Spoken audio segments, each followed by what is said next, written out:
entendido que el defensor penal público pide que se le realicen exámenes psiquiátricos a Hugo Bustamante para saber cómo está psicológicamente o psiquiátricamente. Usted se me pierde, mi querida Julita, usted debería haber sido abogada porque dan el clavo exacto, porque sin querer desliza los antecedentes. ¿Se acuerdan que hablamos que había un defensor de confianza que había ido a ver a Hugo Gutiérrez mientras estuvo detenido en la PDI? Hugo Bustamante. Hugo Gutiérrez es un diputado. Perdón, Bustamante. No sé por qué me da... Perdonen. No se preocupe. ¿Y por qué lo fue a ver a la PDI? Lo que pasa es que Bustamante tenía, según él, sendos certificados médicos que acreditan que él, en pocas palabras, está privado de la razón. Y que eventualmente con esos certificados lo que tenía que alegar el abogado defensor hoy día era la inimputabilidad del individuo. Entonces, el defensor algo desliza de eso, de que el defensor privado de confianza tiene estos documentos, que los tiene que traer, porque eventualmente se podría alegar algún grado de inimputabilidad por parte de él. O sea, lo que él pretende establecer, como ya lo hizo antes, porque ojo, esto no es nuevo, en el primer juicio del doble homicidio también intentó pasar por loco de mente y se hicieron sendos peritajes para establecer si el señor Bustamante realmente lo estaba o no. Bueno, ayer tuvimos una conversación súper interesante en Mentiras Verdaderas con el ex fiscal Carlos Gajardo respecto de efectivamente las exigencias que pone la ley para acceder a un beneficio como salida dominical eventualmente o libertad condicional. Y bueno, nosotros habíamos hablado acá que los informes psicosociales de Gendarmería eran tremendamente profundos, en fin, bueno, pero ahí hay una mirada. El fiscal Gajardo, ex fiscal Gajardo, me decía, mira, la verdad es que son bastante profundos, pero a veces se producen estas revisiones como de gran cantidad de expedientes y empiezan los copy-paste, lo decía textual en la entrevista de anoche, donde finalmente lo que recibe la comisión son informes que parecen ser todos iguales unos de otros, digamos. Ahora, el ex fiscal Gajardo me decía, producto del delito del cual estábamos hablando, es decir, un doble homicidio donde había un infante, además un menor, un chico de 9 años, el del 2005, ese delito efectivamente requería una mirada detallada de parte de la comisión.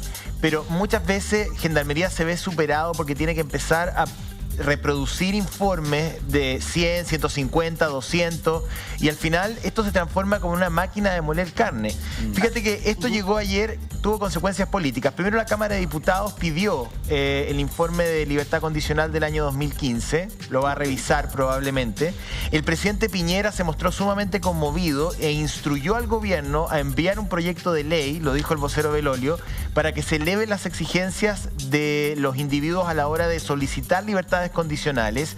Incluso el gobierno dijo que ya se había hecho una modificación que fue promulgada en enero del año 2019, la ley 21.124, que modifica el decreto ley 321, que fue el que permitió a Bustamante salir en libertad y que dice que cuando tú tienes una condena más de 20 años, al año número 10 ya puedes pedir libertad condicional. Eso se modificó en enero. Lo que pasa es que se entendía que habiendo una condena de más de 20 años, el máximo a cumplir era el tope de 20 años. Por lo tanto, si la ley dice que a la mitad de la condena tú puedes solicitar el beneficio, se entiende que a los 5 años podías hacerlo. Es una triquiñuela. Que ojo, podía haber sido tal vez aplicada, pero si la aplicas en criterio, porque pueden haber personas que estén privadas de libertad y que a los 10 años efectivamente hayan producido un proceso de resocialización, que hayan trabajado, que hayan demostrado a Gendarmería que realmente son individuos que tienen las herramientas para poder hacerlo, independiente de que el sistema no te las da. Pero hay seres humanos que son más fuertes aún y aún así pueden intentar hacerlo. Ojo que aquí viene una tremenda crítica, porque nosotros le pedimos a estos individuos un cierto grado de resocialización para entregarles estos beneficios o derechos. Pero ¿cuál es el problema? Que nosotros como Estado no les damos a ellos ninguna herramienta para la resocialización dentro de las cárceles. Por lo tanto, le estamos, en pocas palabras, en buen chileno, pidiendo peras al olmo. Y cuando salen, ¿qué esperamos que hagan estas personas? Que se busquen un trabajo, que sean ciudadanos de bien. Lo que pasa es que antes de salir, perdona Claudio, antes de salir debería haber cumplido con la condena que un tribunal dictó en su contra por el horrendo doble homicidio que cometió. Ya. Entonces, tampoco...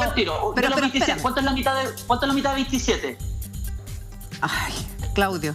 Vamos a 13, no, 13,5. 13 meses y medio. Hubiese cumplido 2 años y medio más de prisión. ¿Ustedes creen que este individuo, saliendo a la calle, cumpliendo con los requisitos legales... Pero Claudio, si el punto es que la discusión no va por la cantidad de que se salió 2 años antes o 2 años después. La discusión va que hay delitos que son tan graves que no merecen una libertad condicional. Esa es la discusión que teníamos ayer con el ex fiscal. Él decía, hay delitos que son de tal gravedad que a lo mejor debería revisarse si merecen acceder a este tipo de beneficios, ¿no? Pero mira, se incorpora a nuestra conversación Aldo Duque, y quiero saber la opinión de Aldo Duque, un segundo, Claudio, respecto a lo que vio durante este control de detención de Hugo Bustamante y a esta particular petición que hace la defensa pública de Hugo Bustamante a la hora de decir: nosotros también necesitamos más tiempo y queremos y solicitamos un informe clínico al Hospital del Salvador de Valparaíso para saber cómo está mi cliente psiquiátricamente. Aldo. Se vienen dos cosas, Julia. Primero que nada, yo te adelanto que el lunes ya se va a producir una discusión sobre la legitimidad activa de los querellantes. Claro. Vimos una gran cantidad de querellantes, una gran cantidad de personas querellándose, la Intendencia, el Servicio en la Protección a los Niños, una serie de personas querellándose. Vamos a ver quiénes son realmente titulares de la acción para querellarse. Ahí va a abrir la primera discusión. Yo creo que no todos los que se querellaron tienen titularidad para querellarse. Entonces, esta va a ser la primera discusión. Yo creo que por eso es que el defensor solicitó: quiero ver las copias de las querellas, y antes de que le remito los antecedentes a estos querellantes, espérese a ver si son o no titulares de la acción, porque yo voy a incidentar. Es decir, el defensor va a decir: estas personas no se pueden querellar, esta otra, y el juez va a tener que resolver en la audiencia de control de detención. Si le acoge alguna de las peticiones del defensor, esa persona en ese acto tiene que pararse y mandarse a cambiar de la sala o apagar su cámara. 2. Lo que está haciendo él en cuanto a las facultades facultades mentales es absolutamente legítimo. Él está diciendo: yo tengo derecho a solicitar en cualquier estado del procedimiento, incluso después que ha sido condenado, también se puede hacer. Yo puedo solicitar un informe de facultades mentales, y según ese informe de facultades mentales yo puedo estructurar una estrategia consistente en alegar un término número 1, es decir, el loco de mente que está exento de responsabilidad penal, o bien una eximenta de responsabilidad penal, una eximenta incompleta que podría servirle para bajar el grado de la pena. Todo eso es legítimo, se puede hacer en cualquier momento del procedimiento, incluso, Julia, hasta después de condenar a la persona para cualquier efecto legal.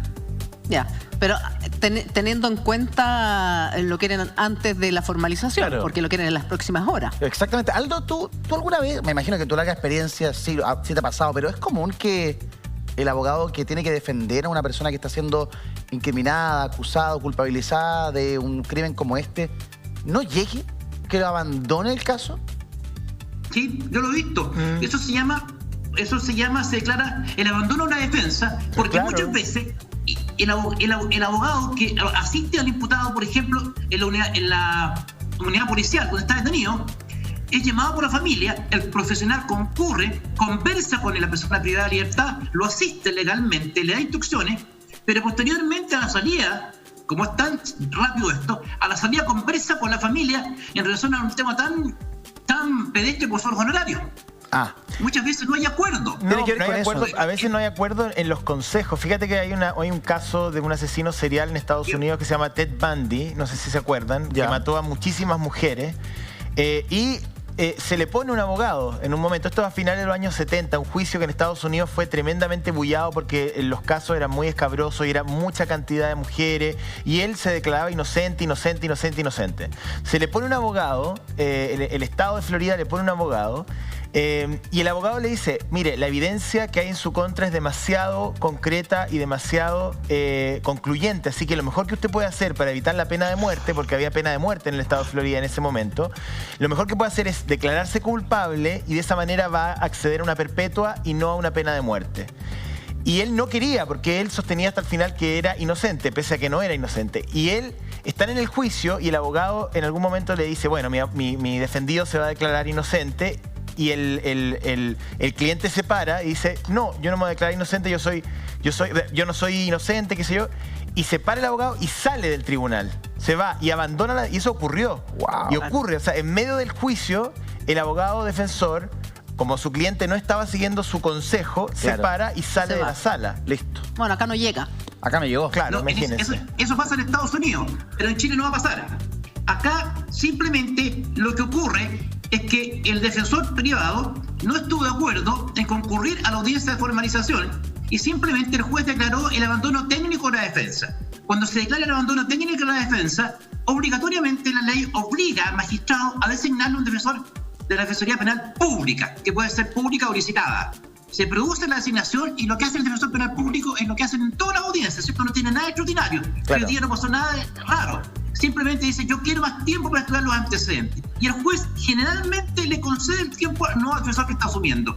También le pasa a uno. A mí me ha pasado, cuando yo llego como defensor a una audiencia y no tengo los antecedentes, yo pido, señoría, pido la suspensión de esta audiencia. A veces uno puede pedir hasta la suspensión de un juicio que está por iniciarse para estudiar los antecedentes. Y el juez generalmente al defensor, le va a dar el tiempo para estudiar los antecedentes. Pero Aldo, ¿no tendrá que ver con la dificultad de la defensa? ¿No habrá aquí una dificultad profesional desde el punto de vista legal? Te lo pregunto yo sin ser abogado, pero entendiendo que aquí hay un historial criminal súper contundente, claro, con 2 violaciones de libertad condicional el año 92... y luego se accede a la libertad condicional y reincide en el delito, delitos, digamos, de connotación pública y de una gravedad tremenda, y hay una frialdad estratégica para planear todo después, esconder el cuerpo, en fin. ¿No habrá también allí una, digamos, dificultad tan importante para que un abogado tome el caso? Yo creo que el defensor penal privado que tome este caso, ahora lo tiene la Defensoría Penal Pública, pero cualquiera sea el caso, evidentemente que, primero, esta persona no ha declarado, ha guardado silencio. Lo único que lo incrimina es la declaración de la madre de la menor. ¿Sí? Voy a hacer un ejercicio, voy a ser el defensor de él. Señoría, mi cliente no ha matado a nadie. No, la persona que lo está inculpando es la misma persona que estuvo con él antes, durante y después del crimen. Si esta señora, esta denunciante que ahora colabora tan gentilmente con la policía, ¿por qué no se tenía un teléfono celular? No hizo y sabiendo que lo que había ocurrido con su hija, no hace la denuncia correspondiente? ¿Por qué permanece con este caballero? ¿Por qué pasea con este caballero? ¿Por qué se queda con este caballero? ¿Por qué pernocta con este caballero? Y después de todo ese tiempo decide hacer la denuncia. Aldo. Ella dice que él le contó. Bueno, aparte de los dichos de esta señora, ¿qué más hay, señoría? Entonces, yo puedo introducir la duda. Ahora, ya, eso, pero eso personal, es bien perverso.